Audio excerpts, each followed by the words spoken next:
Performance evaluation ہوئی تھی، اس کے بعد سے مجھے پہلی دفعہ پتہ چلا کہ پرفارم کرنا اتنا بڑا گناہ ہے۔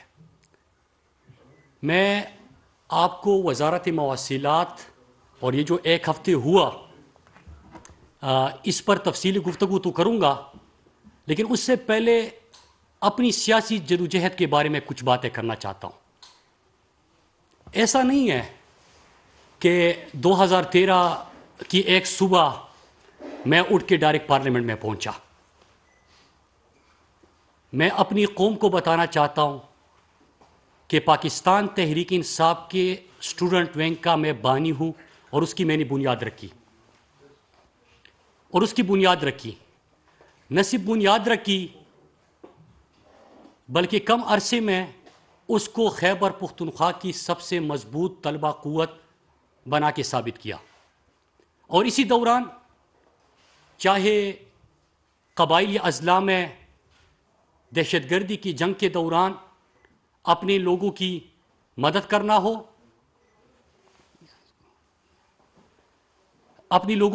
کرنا ہو، چاہے آپریشن کے خلاف اپنے لوگوں کے ساتھ کھڑا ہونا ہو، چاہے عدلیہ بحالی کی تحریک ہو، چاہے ریمنڈ ڈیوس کا جو یہاں پہ پاکستانیوں کو پاکستان کی سڑکوں پہ گولی ماری گئی ان کے خلاف نکلنا ہو، چاہے ڈرون عملوں کے خلاف نکلنا ہو، چاہے اس ملک میں ظلم اور ناانصافی کے خلاف جدوجہد کرنی ہو، یہ مسلسل ان تحریکوں میں نہ صرف حصہ لیا، ڈنڈے کھائے، جیلوں میں گیا، دھمکیاں ملی اور ان سب چیزوں کو برداشت کیا۔ پلیز یار، جب آئی ایس ایف کو پورے پاکستان میں منظم کیا اور آج آپ کے سامنے قیادت ہے آئی ایس ایف کی، میرے بعد بھی آئی ایس ایف میں آپ دیکھ رہے ہیں کہ پارلیمان مختلف ہمارے نوجوان پہنچ رہے ہیں۔ پھر یوتھ ونگ پورے پاکستان میں پاکستان تحریک انصاف کی یوتھ ونگ کو منظم کیا اور ہر یونین کونسل تک اس کو لے کے گیا۔ اور 2013 کی انتخابات میں جب پارٹی نے میرے اوپر اعتماد کیا تو میں خیبر پختونخوا کی سب سے بڑی لیڈ کے ساتھ پارلیمنٹ پہنچا۔ لیکن میں ایک چیز بتاتا چلوں، میں پارلیمنٹ میں ان کی جی حضوری کرنے نہیں آیا تھا، میں اپنے جیسے ہر اس شخص کی آواز بننے آیا تھا جن کے گردن پہ انہوں نے اپنے طاقت کا گھٹنا رکھا ہوا ہے، جو یہ سمجھتے ہیں کہ یہ پارلیمنٹ صرف ہماری جاگیر ہے، یہ سیاست صرف ہمارا کاروبار ہے اور یہ ہمیں ورثے میں ملی ہے۔ پھر اس کے بعد آپ نے دیکھا میں پارلیمنٹ پہنچا، سب سے پہلے میری ڈگری کا ایشو بنا۔ کسی نے سوال نہیں کیا کہ میں کورٹ گیا، 3 سال کیس لڑا، جیتا۔ پھر ایک دن میں پارلیمنٹ میں تقریر کرتا ہوں اور میں لاہور میں پختونوں کے خلاف جو ایتھنک پروفائلنگ ہو رہی تھی اس کے خلاف میں آواز بلند کرتا ہوں اور میں مختلف اداریوں کا حوالہ دیتا ہوں اور نوٹیفیکیشنز کا حوالہ دیتا ہوں۔ مجھے دلیل سے جواب نہیں دیا جاتا، جواب دیا جاتا ہے ایک جاوید لطیف نامی شخص کو اٹھا کے میرے گھر کی خواتین، میرے بہنوں کے اوپر غلیظ قسم کی گفتگو کی جاتی ہے۔ اور یہاں پہ بات ختم نہیں ہوتی، جب میں دوبارہ الیکشن میں جانے لگا 2018 میں، جب 2018 میں دوبارہ الیکشن میں جانے لگا تو اس سے 2 ہفتے پہلے جو حالیہ غلیظ کمپین آپ دیکھ رہے ہیں، اس غلیظ کمپین کا آغاز ہوتا ہے دوبارہ الیکشن میں جانے سے 2 ہفتے پہلے۔ اور اللہ کا شکر ہے کہ ایک مرتبہ پھر عام طبقے کا نوجوان بھاری اکثریت سے پھر الیکشن جیت کے آتا ہے، اسٹیٹ منسٹر بنتا ہے، 100 ڈیز کے ٹارگٹس ملتے ہیں، کسی نے نہیں پڑھے۔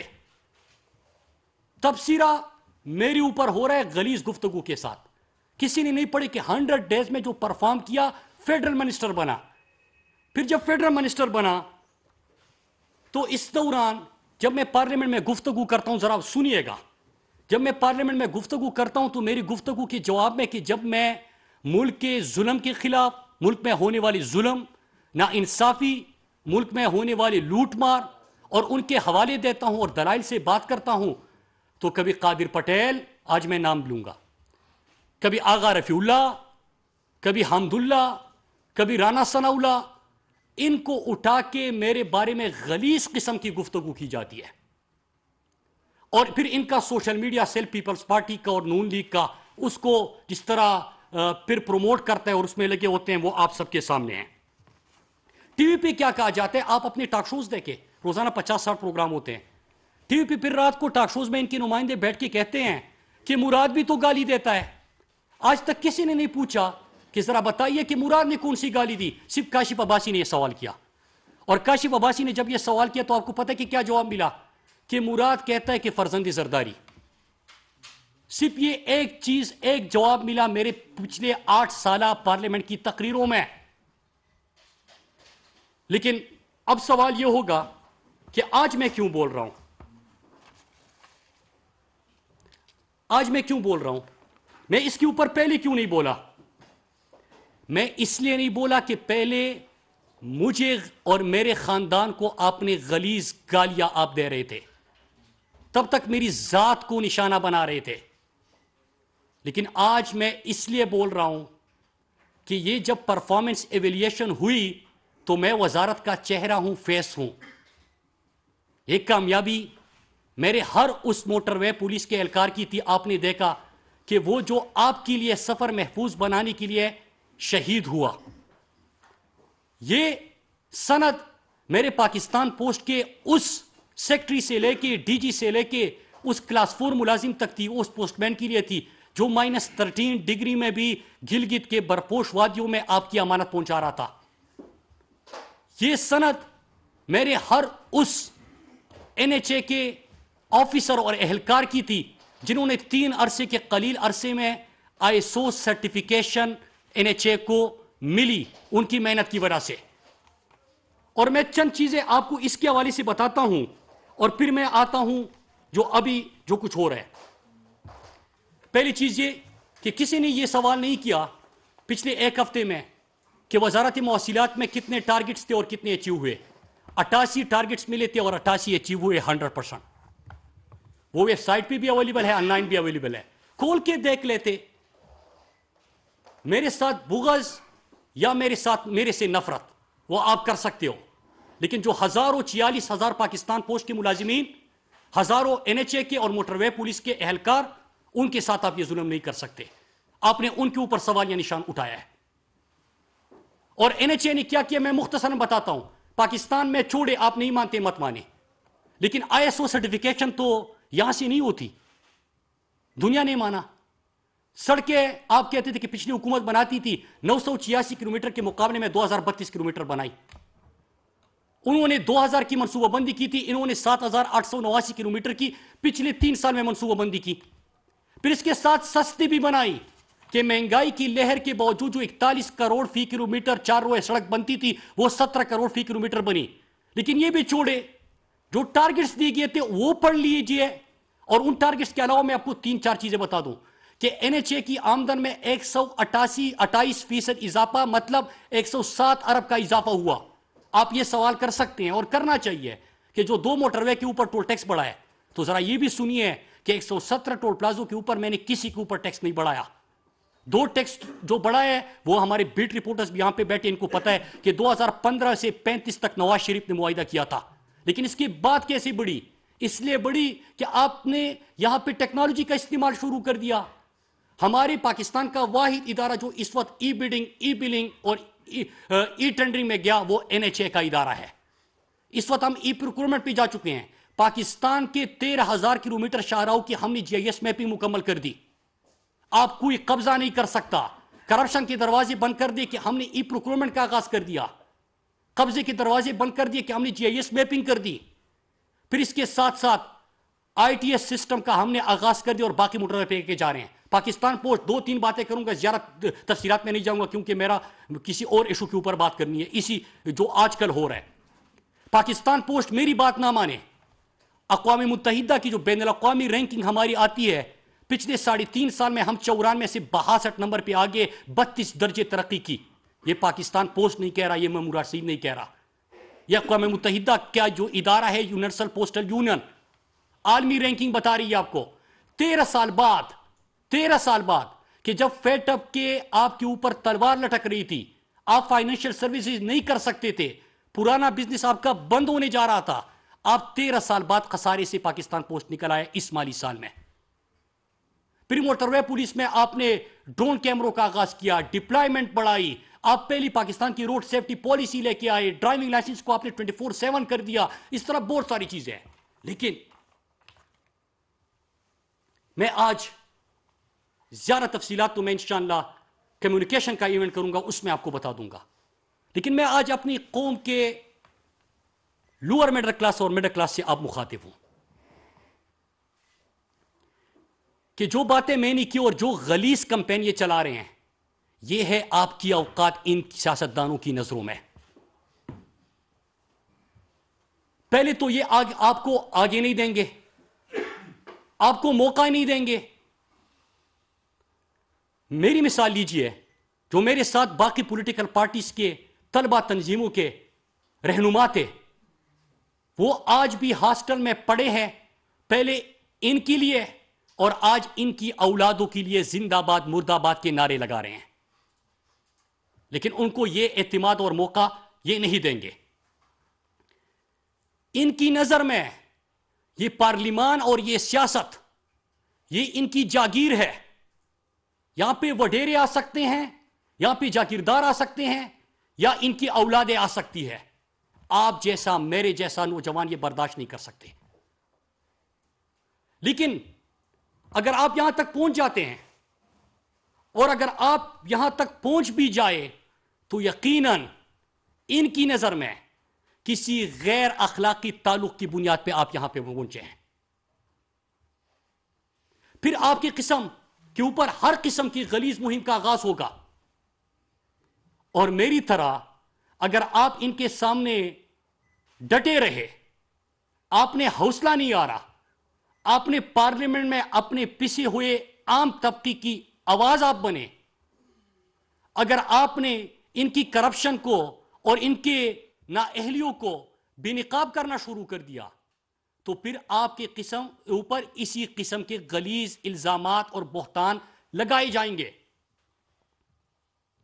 اور اگر آپ مختلف غلیظ کمپینوں کے بعد بھی دوبارہ ایم این اے بن جاتے ہیں کہ الیکشن سے 2 ہفتے پہلے آپ کے خلاف مہم کا آغاز ہو اور آپ بھاری اکثریت سے جیت آئے، آپ اسٹیٹ منسٹر بنے، پرفارم کر کے فیڈرل منسٹر بنے، 3 سال کے جتنے ٹارگٹس تھے اور اس کوارٹر کی جو سند دی گئی سارے ٹارگٹس اچیو کر دیے، تو اس کا مطلب کیا ہوگا کہ پاکستان کا ہر وہ بندہ، ہر وہ نوجوان، ہر لوور میڈل کلاس اور میڈل کلاس کا وہ نوجوان جو اپنی آنکھوں میں اپنے ملک کے غریب عوام کی تقدیر بدلنے کا خواب لے کے آتا ہے، جو ان کے اس سٹیٹس کو چیلنج کرتا ہے، جو اس جاگیرداروں کو، ان کے صاحبزادوں کو، ان زرداروں کو، ان کو چیلنج کرتا ہے، اور نہ صرف چیلنج کرتا ہے بلکہ پرفارم کرتا ہے کہ 13 سال بعد پاکستان پوسٹ کو خسارے سے نکال کے باقی اداروں کے لیے مثال بناتا ہے، پاکستان میں ایسا نظام دیتا ہے کہ کرپشن کے دروازے بند کرنے کے لیے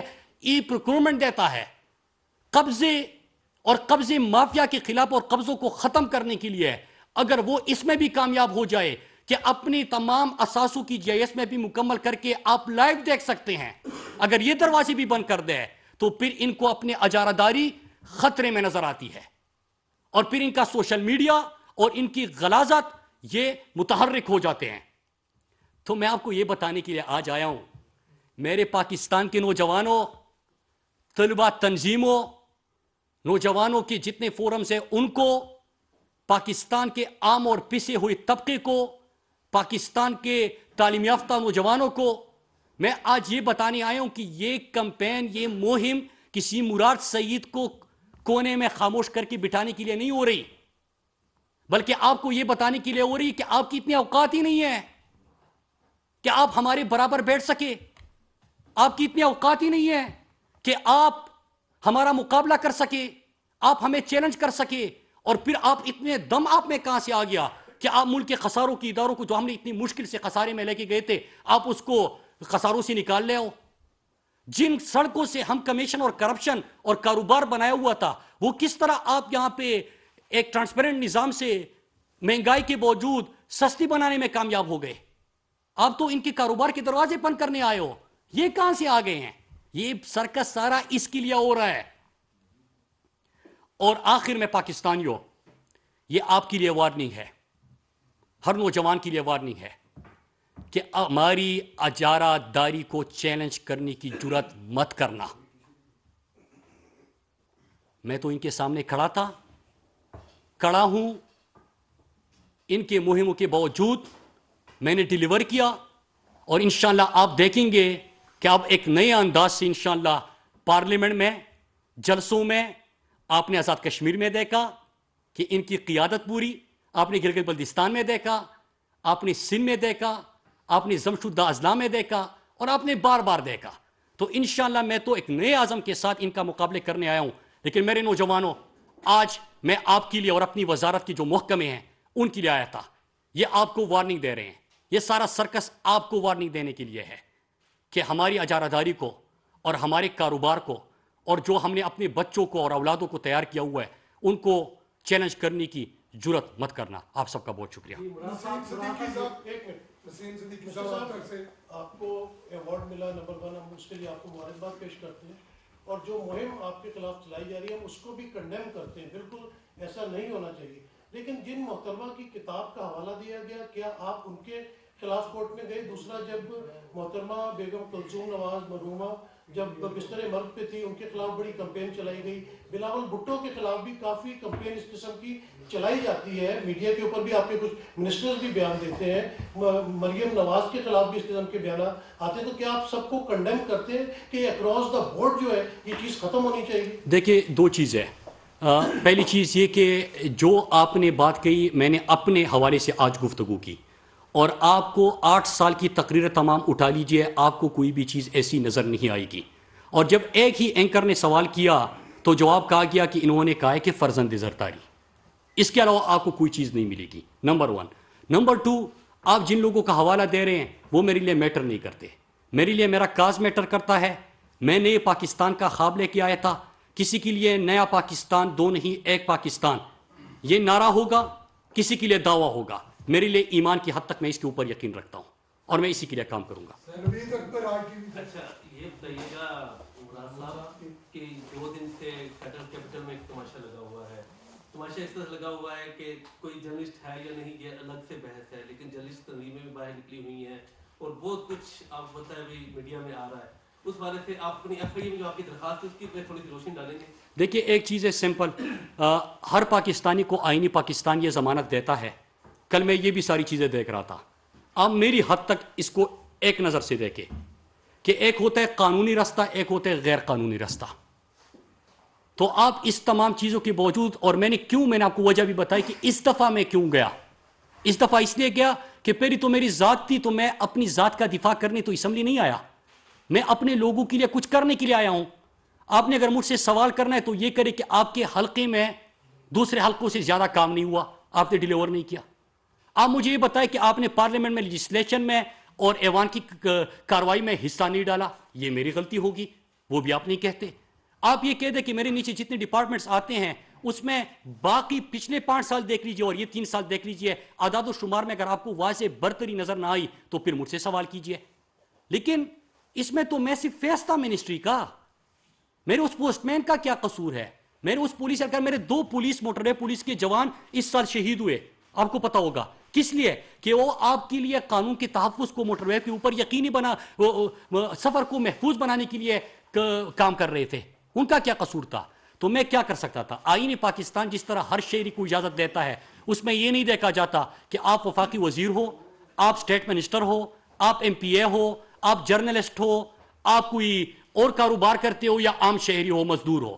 آپ کو اختیار دیتا ہے کہ آپ کی قانون کے مطابق کاروائی کر سکتے ہو. میں نے وہی کیا. جی سنان اللہ صاحب ڈان سے میں آپ کی بات بالکل میں بھی اگری کرتا ہوں کہ پاکستان کی سیاست میں لوئر مڈل اور مڈل کلاس کو آنے کی کوئی بھی اجازت نہیں دیتا.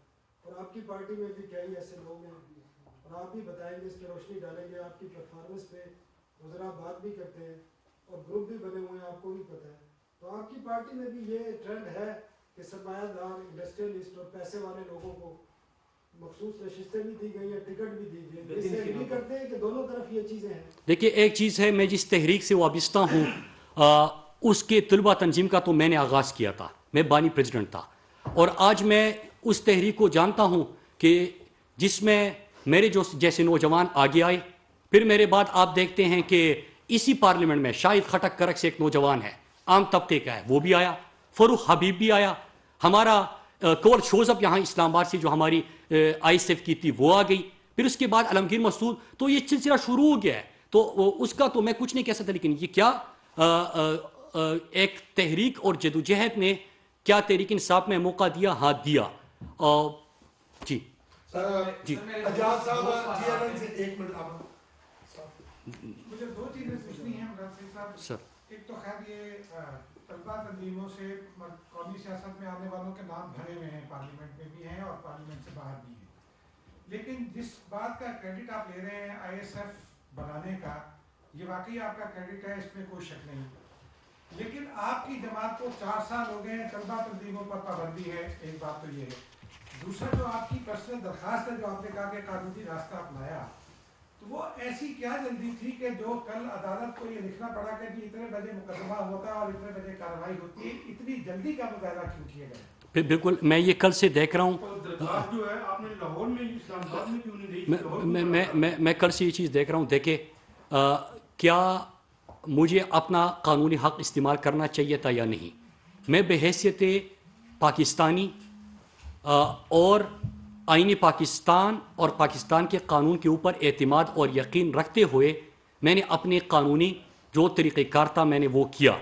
اس کے بعد کون سا طریقہ کار ہونا چاہیے تھا, ادارے کو کس انداز سے کرنا چاہیے تھا, یہ ادارے کا اپنا مینڈیٹ ہے. میرے خیال سے اس کا سوال تو مجھ سے نہیں بنتا. آپ وفاقی وزیر ہونے کے ناطے جس انداز میں آپ کی درخواست کے اوپر کارروائی کی گئی ہے ادارے کی جانب سے, آپ اس پہ کوئی انکوائری اور کوئی نوٹس لے رہے ہیں کہ ایک تو اس پہ کارروائی ہو, دوسرا عدالت میں بارہا آپ کی مخالف پارٹی کی طرف سے آ رہا ہے کہ جو بات ٹی وی چینل پہ بیٹھ کے کی گئی تھی اس کے بجائے جو آپ کی درخواست ہے وہ اٹ سیلف آپ کے زیادہ خلاف جا رہی ہے, کہ اس میں بالکل ایگزیکٹلی چیزوں کو مینشن کر دیا گیا درخواست میں. تو اس کے اوپر بھی پلیز تھوڑا سا بتا دیں. اور ایک اور امپورٹنٹ چیز, آپ نے کارکردگی کی بات کی, ہم جہاں بیٹھے ہیں یہاں سے قریب 3 ٹول پلازے ہیں, مری, سنجانی, پشاور کی طرف اور مندرہ. تینوں ٹول پلازوں کی اگر ہم بات کریں تو نیشنل ہائی وے پہ تینوں ٹول پلازوں سے 4-5 کلومیٹر دونوں سائڈ پہ روڈ بری طرح متاثر ہوا ہے.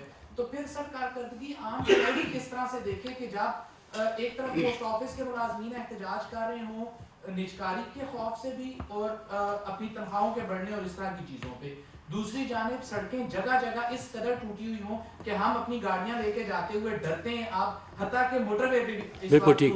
دیکھیے میں آپ کا شکریہ ادا کرتا ہوں, میں آپ کا شکریہ ادا کرتا ہوں اور اس انداز سے شکریہ ادا کرتا ہوں کہ یہی تو میں چاہتا ہوں کہ بحث ان چیزوں کے اوپر ہو.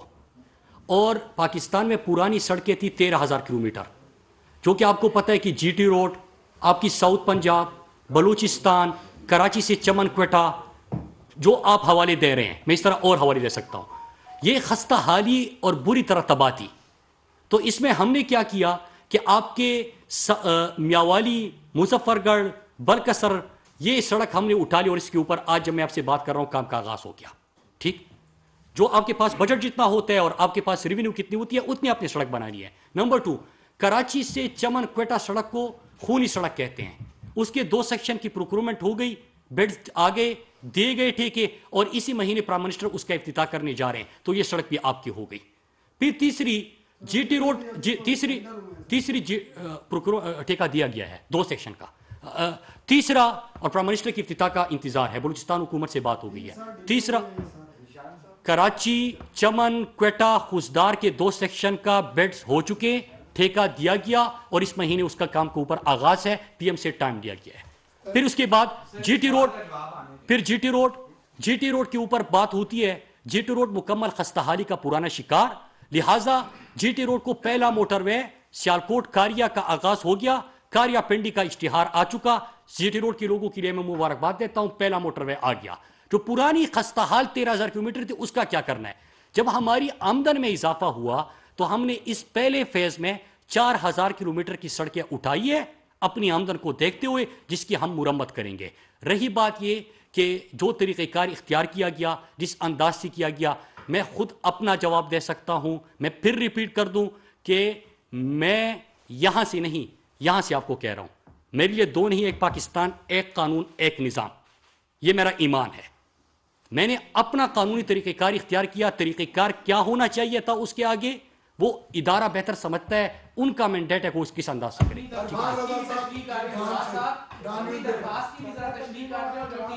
میں بتا دی. اچھا درخواست میں نے سمپل اپنا سپ پروگرام کا حوالہ دے کے جو کہا گیا تھا وہ بتا کے میں نے قانونی کارروائی کی درخواست کی تھی. سمپل. ایک تو تنخواہ تنظیموں والا جواب دے دیتے، وہ میرا سوال تھا. دوسرا نیوز ون پر بین ہے، کیا آپ اس کی مذمت کریں گے کہ آزادی اظہار؟ میں نے ان کو میں نے کوئی درخواست ان کے اوپر نہیں دی. میں نے کوئی درخواست نہیں دی ان کے اوپر. آپ سے سوال کیا گیا کتاب کے بارے میں، آپ نے کہا کہ میں اس بارے میں نہیں کروں. میں نے بات کر لی. جی آپ نے کہا، لیکن یہ سلسلہ تو دیکھیں ابھی ہوا، کل کو کوئی اور کا ریفرنس سے آ جائے گا، کوئی اور جائے گا، تو آپ اس پر کو بند کیوں نہیں کریں؟ میں یہ کہہ رہا ہوں کہ جو قانونی کارروائی کا اس دفعہ فیصلہ کیا وہ آپ کو بتایا، اور میں قانونی ٹیم اور میری مشاورت ان کے ساتھ ہو رہی ہے. میں نے اس کی وضاحت کر دی. شکریہ.